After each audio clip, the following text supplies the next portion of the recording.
Hey, everybody, welcome back to Off the Wall. I'm Mike. And I'm Sol. All right, episode 2, Secret Invasion is here. And apparently, we have secret Skrull spouses that we may or may not know about. We might know they're a Skrull. We might not. It's hard to say for And sure. that's why we're single.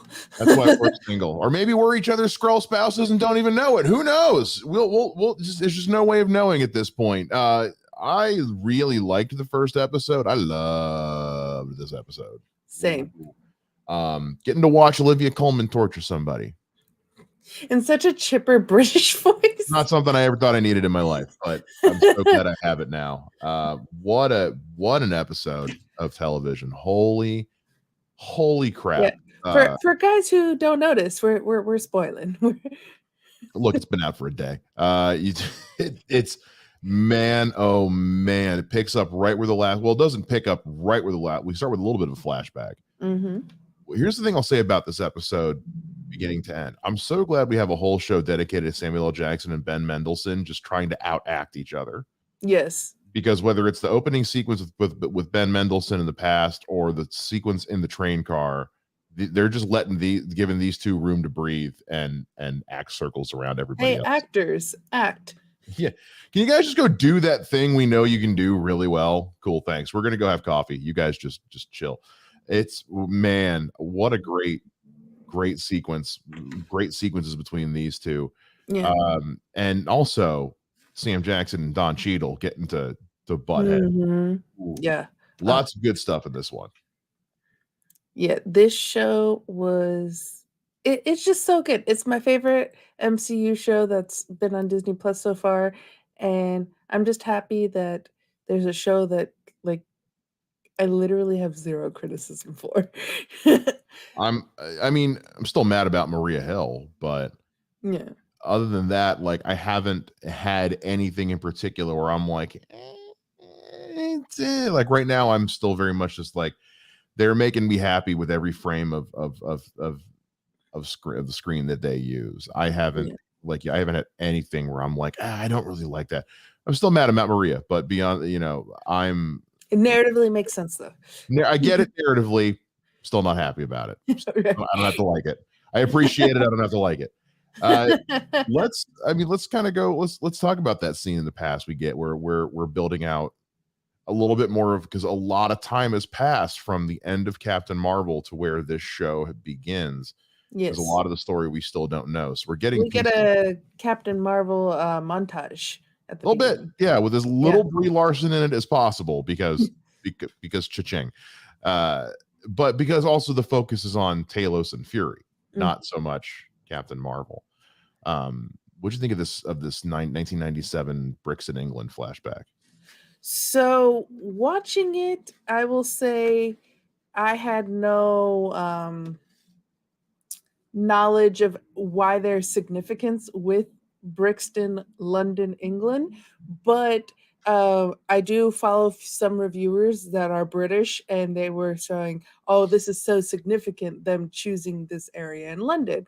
And they spoke about it a little bit. I went on to Google to find some more about it, and there could be referencing two separate things, kind of the first episode and this episode. They've been really putting the Skrulls and as refugees, as people that don't have a home, as people in search of a home, and really having parallels to real life events and real life stuff. So there's two things that it could be like referencing here.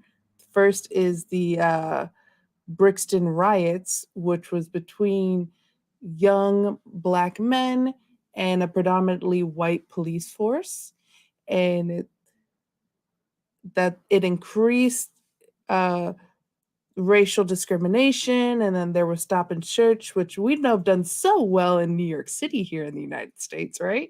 Mm-hmm. And there was just ongoing tension, and there was a death of 13 Black teenagers and young adults in a suspicious fire. So that could be showing a little something that might happen in the future, or might have happened in our past but future from 1997 with the Skrulls. So I'm wondering if that'll play in at all. And then the other thing that it could be referencing is the Windrush scandal, which I knew a little bit about this scandal, but I didn't know it was in Brixton, which is where most of the people, they were Jamaican. So Jamaica used to be a British colony. They were considered British subjects. They came to England to basically fill a labor shortage.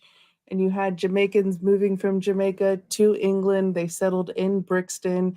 They even renamed a square like to Windrush Square in Brixton. And in 2018, the British government decided that they were not citizens of the UK. And I think 83 people got deported back to Jamaica when Mm. they've lived a majority of their lives in England. So you have maybe a little bit of a history, real life history, playing into the fact of how the scrolls have and will be treated. Yeah, which is nothing new for anything comic book related. The idea of allegorizing, Yeah. real. We talked about that last week too.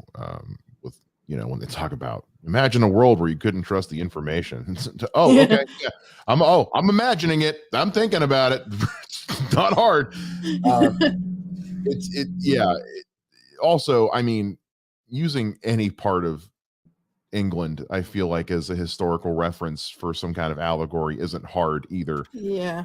That find me a major event in modern history that didn't in some way involve England. Anyway, so but I this is a great I love Ben Mendelsohn in this opening sequence talking to the people about why we're here, why we all came here. This is a man that I trust, and I don't use that term. I don't use that term lightly. Yeah. And setting up for Gravik because Yeah. we meet him as a young Skrull who has lost everything. Mhm. Excuse me, lost his parents, got to Earth all by himself somehow, which they mentioned like he's young, but he already is a Yeah. resourceful young man and could be a Okay. real Figured asset. out from behind enemy lines. Yeah.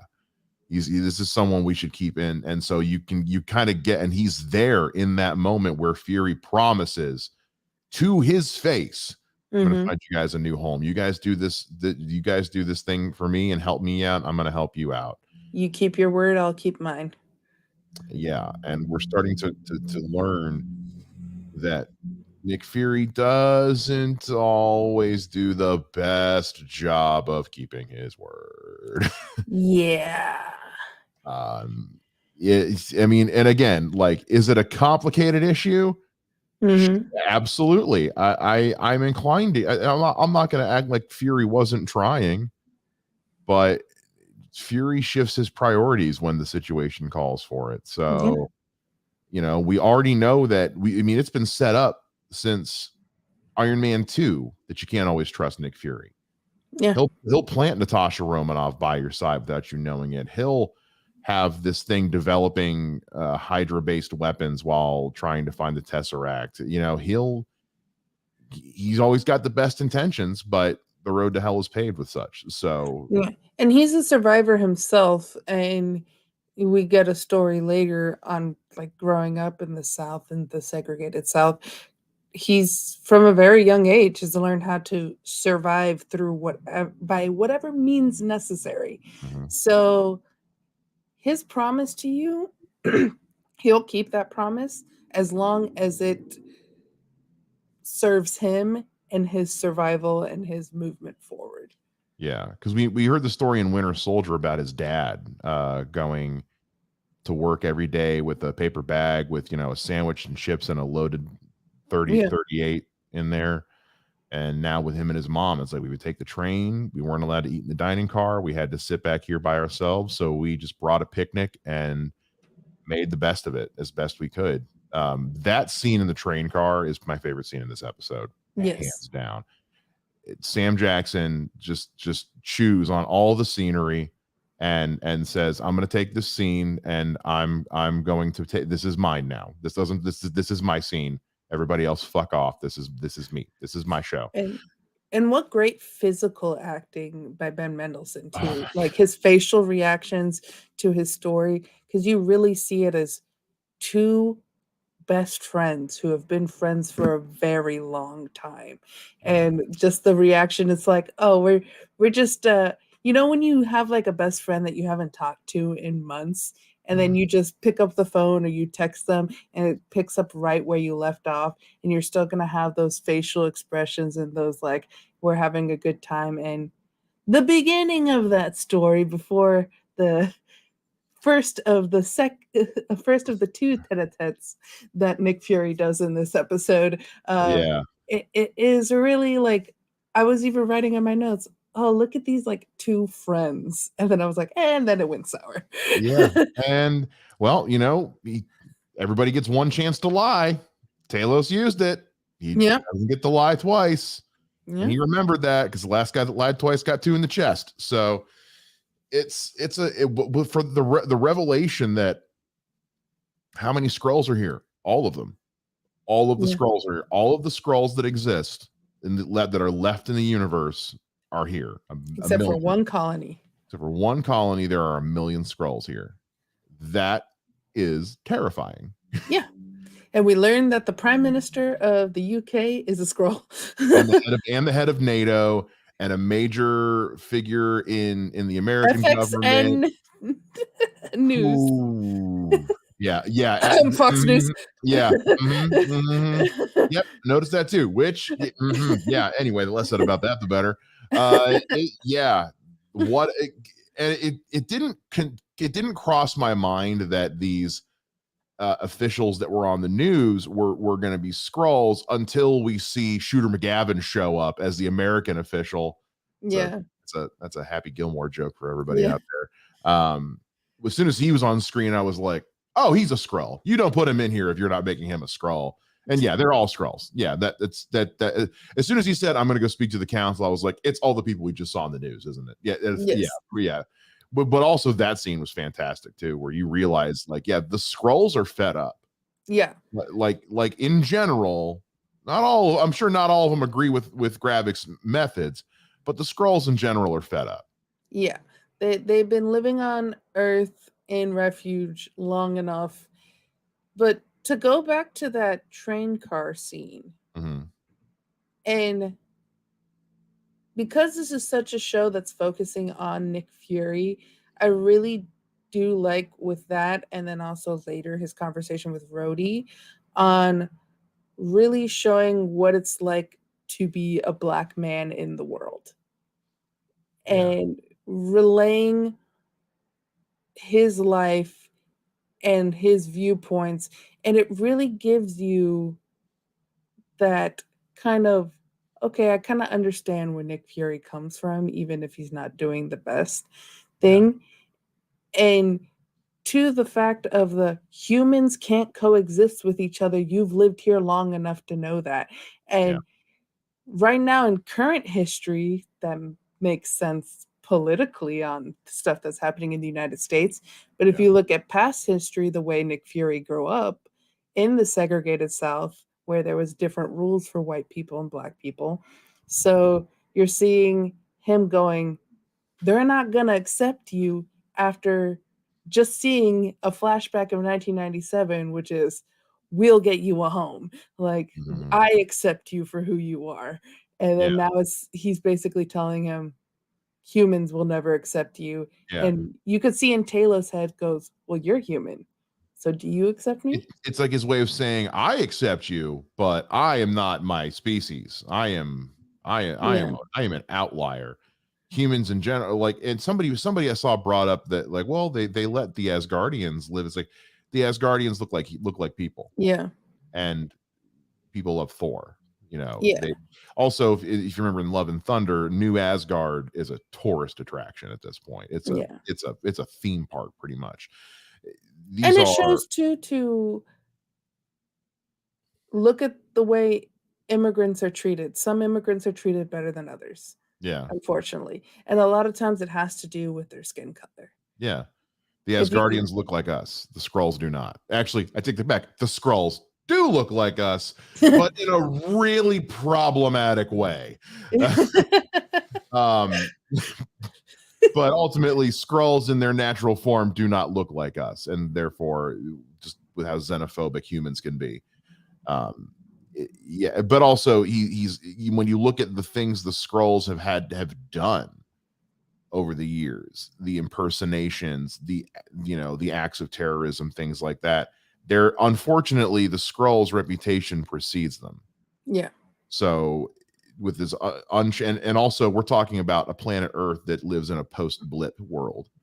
Yeah. They're not going to be trusting of things from outer space because a thing from outer space wiped out half their population. Yeah. So it's messy. And I also appreciated the button on that scene of there's not enough room on this planet for two species to coexist. There's not even enough room in this train car. This is your stop. Get the hell out of here. I don't want to talk to And you I right was now. like, I'm oh, so mad. Because it was a great conversation about the idea of communication works both ways. It's like, you yeah. were gone. I didn't have you to talk to. And Fury's like, yeah, you knew how to get a hold of me though. Yeah. You could have called and said, hey, I'm gonna do this thing. And I would have shared Yeah. it's like, you didn't call me because you didn't want me to know. Yeah. Anytime you have that where, like, sometimes with people, communication falls apart. Well, I didn't hear from you. Well, I didn't hear from you either. Yeah. It's just like, you could text me if you wanted. Like, if you really wanted to talk to me, you could have talked to me. Yeah. At the same time too, Fury keeping stuff from him. So it's the pot calling the kettle black a little bit in that situation. They're both wrong. Yeah, they're both wrong. In their own different ways. Yes. It's a messy situation that is just only going to get worse. We see Maria Hill's mother. Yeah. That's a powerful scene. So she's dead. That's why I hated that scene. I hate that scene specifically because I'm like, oh no, they're trying to hammer it into our brains that she did. Yeah. Because if we didn't have this scene, it would have been like, oh, but where's the body? But where it's like, no, she's dead. Yeah. She's dead. She gets another special guest credit at the top of the credits at the end. As if again, it's the guys, seriously, she did. And I'm less happy about it. Whatever she died for, don't let it be for nothing.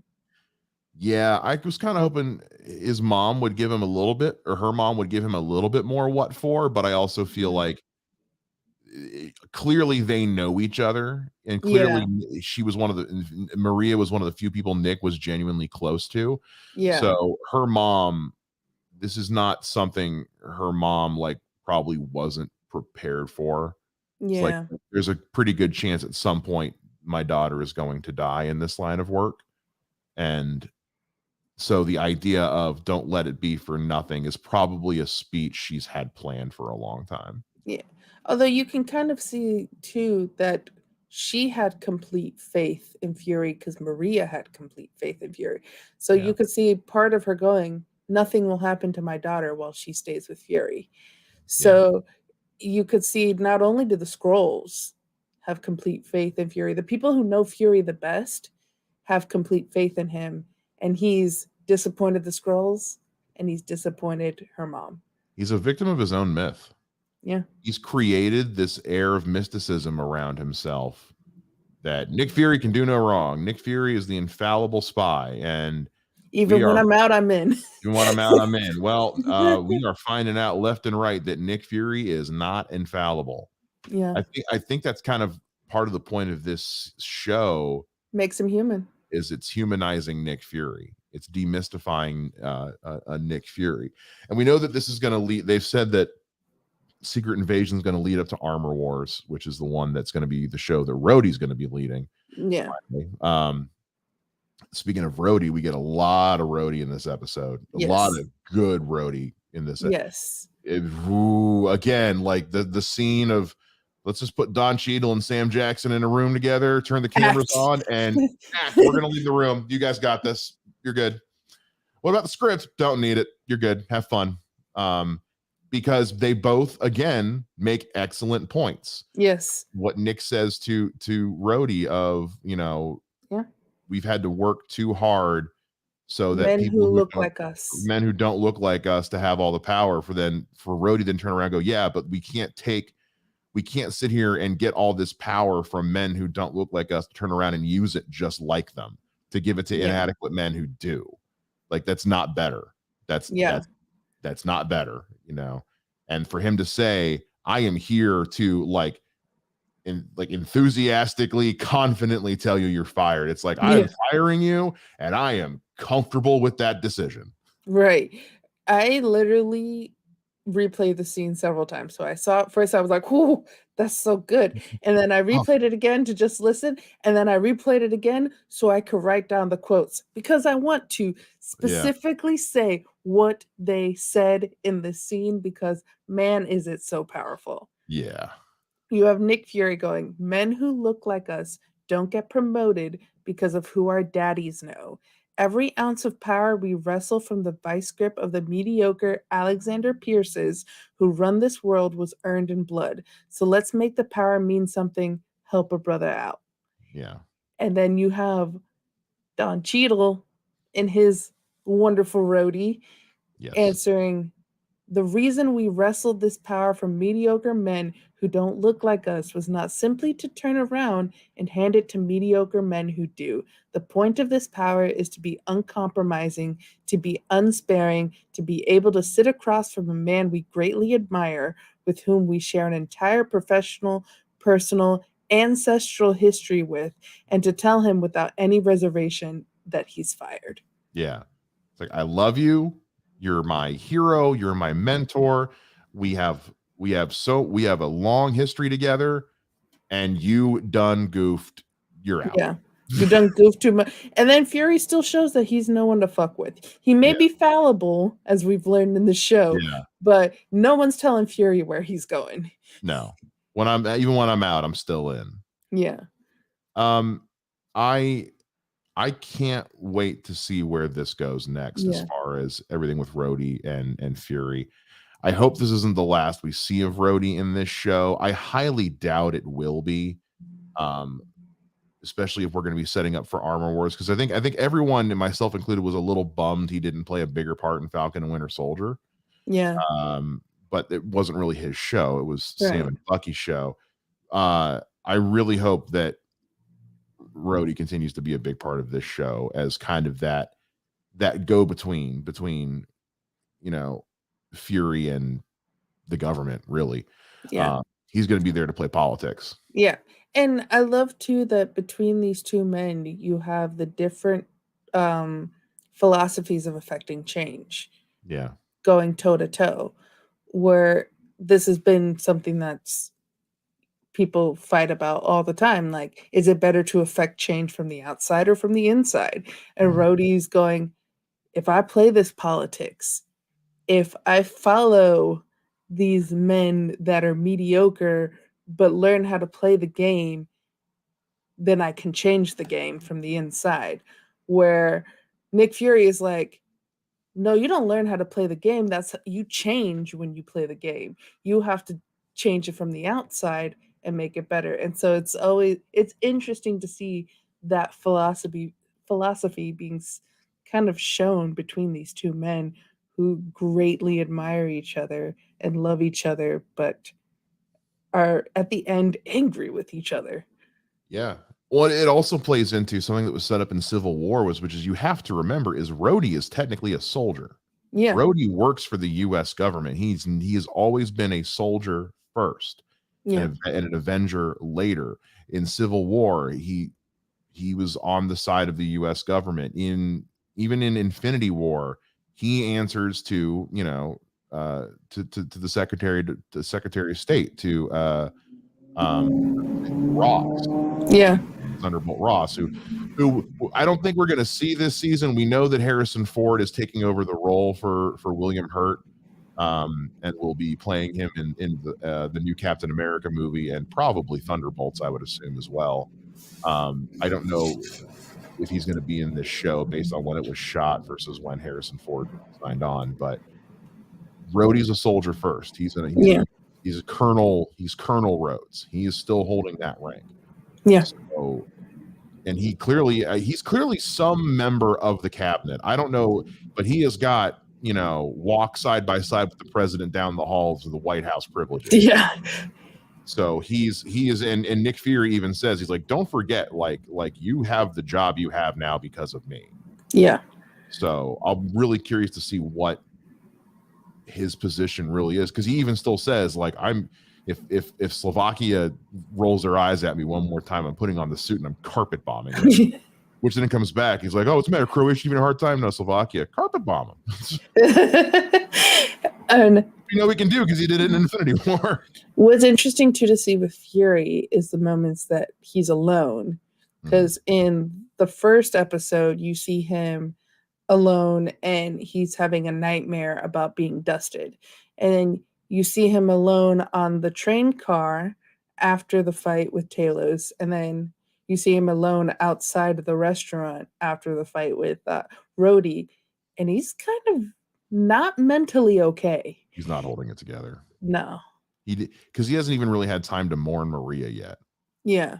Those little moments he has to himself, or when he gets to have just a chance to breathe and live in the current state of things, of having to face the fact that my mistakes are costing people their lives, costing me my job, and are resulting in a global scale invasion / war. And there's the only he's pretty much the only one who can fix it, because it's his mistake, it's his failure to keep a promise that's causing it. Yeah. So he needs to figure out a way to at least slow down this splinter cell of Skrulls till he can figure out what the next step needs to be. And speaking of the Skrulls, should we get to that Council of the Skrulls? What a scene. I quite like dogs. Yeah, because dogs are the best. Ooh, man, that was. I love a good evil council. I love a good evil council. That was and they weren't an evil council, but they weren't a happy council. And to have one person in the council going, "No, I'm not doing this," and being allowed to go, and you're worried, you're like, "Yeah, I just saw him allowing someone to go and then killing them later." So she's gonna die. I was like, oh, and she was on the phone too with Talos. I was like, oh, she knows her days are numbered. She's like, I just told them all to shove it. I need to make all the important phone calls now. Yeah. And really too, when it was just like, I forget the exact wording, where they were like, this is an amateur reading of human history, and he's like, it's the only reading of human history, that humans are doomed to self-destruction. We're just helping them move the timeline up a little. It's also not wrong. it's not wrong. Just we got a bad habit, guys. Yeah, but I love the one defector. I also wrote down her words, because I'm like, these are powerful words too. That I fear each one of you has forgotten our history. We did not end up homeless refugees because we were unwilling to wage war. We ended up homeless refugees because we were too willing. I do not support your coup. I will not support your war, and I will not submit. Yeah. She's saying we've been down this road before, and it didn't, and it ended with there being 1 million of us left in the universe, and we are all in hiding on an alien planet. Yeah. This only goes one way, and that's because, again, they even say, what if this brings the Avengers back? And the Avengers, the idea of the Avengers has been invoked a couple times on this show already. I love the reasoning for why the Avengers aren't here, because we asked that with all the shows. We're like, why are the Avengers not being involved? And we get the perfect reasoning for it in this episode. Because it'll take 30 seconds for the Skrulls to turn into the Avengers and make them look like terrorists. Yep. Plain and simple. But it's also a great indicator of, like, because we know Secret Wars is coming, sooner or later they're gonna have to get involved. Especially if what I think is coming is coming. And if what I think is going on in that lab, I think we're gonna get some super Skrulls. That's exactly what I was thinking, because specifically we see that they've got body parts for Groot, the Frost Beast, Cull Obsidian, and an extremist patient. Now, The Super Skrull in the comics was basically a Skrull that took all the powers of the Fantastic Four. They're not here yet. Yeah. So we need something kind of close. Yeah. And those four Groot, Cull Obsidian, a Frost Beast, and Extremis, that's pretty close. Because Groot technically can't die. Groot technically can't die. I don't know what of Groot they have, but they got something. Yeah. And it's got me thinking they're trying to, because especially because what do you say, the machine, what did he say to Olivia Colman? The machine is supposed to make us better or something like that. Make us more powerful. Yeah. They're trying to make Super Skrulls. I don't know what else it could possibly be if it's not that. Because the idea of a Super Skrull is a scary concept to introduce into the MCU. But again, if we're calling it Secret Invasion, if we're building towards the Secret Wars, and we've got the Skrulls involved, I don't know what else. And we know Fantastic Four are coming. I don't know what else it could be. Not only can I not just that I can look like you, I can also have your powers as well. Yeah. The idea that we can create a superpower, a Skrull with more superpowers. Yeah. And if we're talking about Skrulls that can literally, they're taking people and assuming their memories and their thoughts and their physical appearances to then take interdimensional beings and their superhuman abilities. A Super Skrull is a scary thing. Yes. My only reason I don't know if we're going to necessarily get it in the show as much as setting it up for what's coming later is because a Super Skrull is kind of an Avengers level threat. Yeah. And this is Secret Invasion. Yeah. We're not going to get a big CGI Avengers fight at the end of this. So I'm curious, but that's kind of the beauty of this show is because this is a major deviation in the background. It could be, but this is a major deviation from the Secret Invasion in the comics, which, by the way, the Secret Invasion in the comics is not my favorite thing in the world. It's almost too much. It's one of those things where you had to read. It's one of those, like, you had to read like a billion comics to even get a fraction of what was going on, and there's no way you can do that in a 6-episode TV show. So so they're taking obviously major liberties with this. I am really curious to see what the direction of this show is going to be then, because it can really go anywhere. Well, if one person can defeat the Skrulls, the person that I believe in the most is Olivia Colman. 1000%. Yeah, she'll just torture the shit out of him until it's over. Scene. Ooh, was and the fact too that she's just like, here's how I'm going to show that you're a Skrull immediately. Breaks off your finger. Cut your finger.